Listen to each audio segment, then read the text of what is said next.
En el nombre del Padre, y del Hijo, y del Espíritu Santo. Amén. Alabado sea Jesucristo.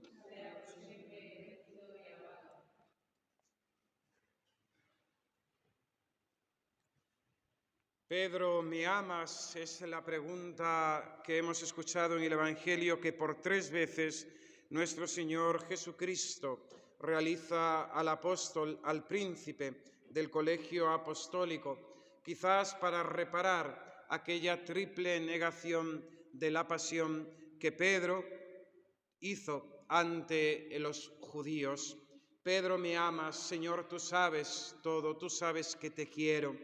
El amor se demuestra con obras. Obras son amores y no buenas razones o intenciones. Y el amor a Dios se manifiesta también con el cumplimiento de su santa voluntad. Si guardáis mis mandamientos, permaneceréis en mí. El amor se manifiesta en guardar los mandamientos del Señor, en hacer su santa voluntad. Y hemos ido meditando durante estos últimos días y semanas la voluntad de Dios que se concreta en cada uno de nosotros a través de los santos mandamientos de la ley de Dios, del decálogo, pero también de las obligaciones, de los deberes de Estado, según nuestra vocación y según nuestro estado de vida. Hoy nos toca reflexionar sobre los deberes de Estado de aquella que es viuda, un estado lógicamente por defecto, porque el estado original era casada. Una vez muerto su marido, pues esa persona queda en un nuevo estado considerado viuda. Con tanta importancia en la Iglesia antigua, donde el apóstol San Pablo en repetidas ocasiones habla de las viudas cristianas, de cómo han de ser tratadas y cómo se han de comportar en medio de la comunidad.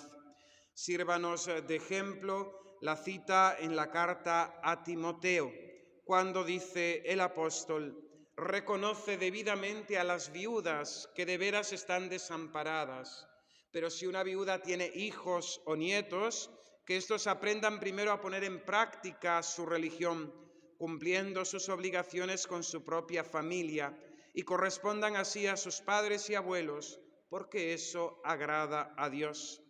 La viuda desamparada, como ha quedado sola, pone su esperanza en Dios y persevera noche y día en oraciones y súplicas. En cambio, la viuda que se entrega al placer ya está muerta en vida. Encárgales estas cosas para que sean intachables. El que no provee para los suyos y sobre todo para los de su propia casa, ha negado la fe y es peor que un incrédulo.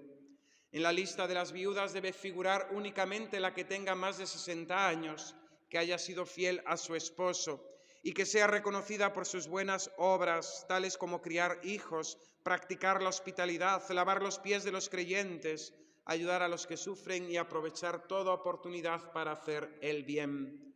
No incluyas en la lista de las viudas más jóvenes, porque cuando sus pasiones las alejan de Cristo les da por casarse. Así resultan culpables de faltar a su primer compromiso. Además, se acostumbran a estar ociosas y andar de casa en casa, y no solo se vuelven holgazanas, sino también chismosas y entrometidas, hablando más de lo que deben. Por eso exhorto a las viudas jóvenes a que se casen y tengan hijos y a que lleven bien su hogar y no den lugar a las críticas del enemigo. Y es que algunas ya se han descarriado para seguir a Satanás. Las viudas tan preferidas por Dios en la Sagrada Escritura, donde el Señor manifiesta esa preferencia junto a los huérfanos, a los pobres y a las viudas que realmente pues quedaban en una situación totalmente de indefensión y de indigencia. El apóstol habla con unas palabras, vamos a decir, realistas, con un realismo tremendo, sin dejarse llevar por unos buenismos absurdos ni, lógicamente, otras formas, vamos a decir, de juzgar la realidad. La juzga conforme es. Y así exige a aquellas mujeres cristianas que han quedado en viudez, pues comportarse realmente como su condición les exige de hijas de Dios nuestro Señor. Concretamente, las viudas han de ser un ejemplar de virtud a las doncellas y a las casadas. Han tenido una experiencia de vida, han mantenido a su familia, han practicado las buenas obras, han de mantenerse dando ese ejemplo también para las más jóvenes y no darse, lógicamente, como dice el apóstol, a la holganacería, andar de casa en casa, de chisme en chisme, etcétera, etcétera, sino ser mujeres cuya esperanza es solo Dios nuestro Señor. Por eso la viuda ha de ser amiga del retiro, de la soledad, de no andar, como dice el apóstol y hemos dicho, de casa en casa, sino de su casa a la iglesia y de la iglesia a su casa. En tercer lugar, la viuda ha de ser enemiga de la ociosidad, empleando su tiempo en buenas obras, en prácticas de piedad, en la ayuda y en la caridad hacia el prójimo. Ha de ser una mujer dada a la oración, qué importante es, y en este sentido también a las personas mayores, que ya muchas veces ya no pueden realizar trabajos físicos, pero pueden hacer una labor inmensa, de valor infinito, que es la oración por ellas, por su familia, por la Iglesia, por el mundo, por la conversión de los pecadores. Siempre podemos hacer bien y la oración siempre está al alcance de todos. Finalmente, la viuda debe ser celosa de buen nombre, de su buen nombre, no dando ocasión de escándalo. Todavía perviven en algunos lugares asociaciones de viudas. Concretamente conozco la realidad de Portugal, donde existen todavía estas asociaciones de viudas para ayudarse cristianamente en la vida y en su camino de fe. Podemos también considerar, lógicamente, como el apóstol, ¿no?, a las viudas jóvenes las exhorta a casarse para no darse a la mala vida, pero a las mayores a que permanezcan en ese estado preparándose para la buena muerte, para el momento de encontrarse con Dios nuestro Señor. Y estas cosas de las viudas podemos aplicarlas también a las situaciones tan dolorosas de nuestra actualidad, pues esos matrimonios fracasados. Hoy vemos como la gente se junta, se rejunta, se vuelve a rejuntar y van sumando fracasos y a más fracasos. Pues una vez que se ha fracasado, lo mejor es quedarse tranquilito, sirviendo a Dios nuestro Señor como si de un viudo se tratase y comportarse debidamente según los mandamientos de Dios. Esto sería lo más razonable para también no andar, lógicamente, en el peligro de estar en pecado, de ofender a Dios y finalmente, lógicamente, la posibilidad de poder condenarse.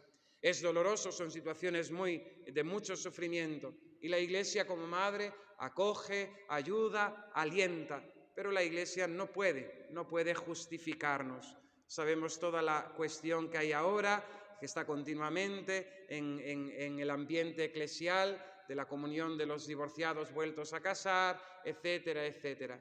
Creo que el apóstol habla bastante claro, creo que la doctrina católica es bastante clara y creo que tenemos la necesidad de la humildad para someternos a la palabra de Dios y a sus mandamientos.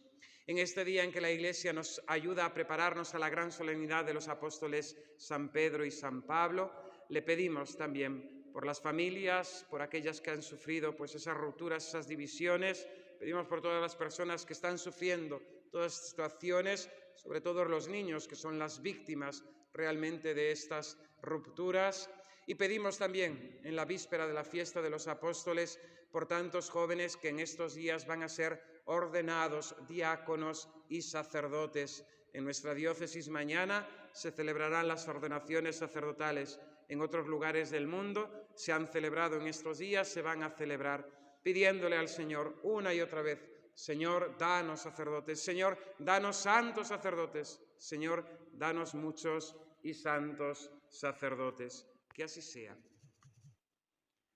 En el nombre del Padre, y del Hijo, y del Espíritu Santo. Amén.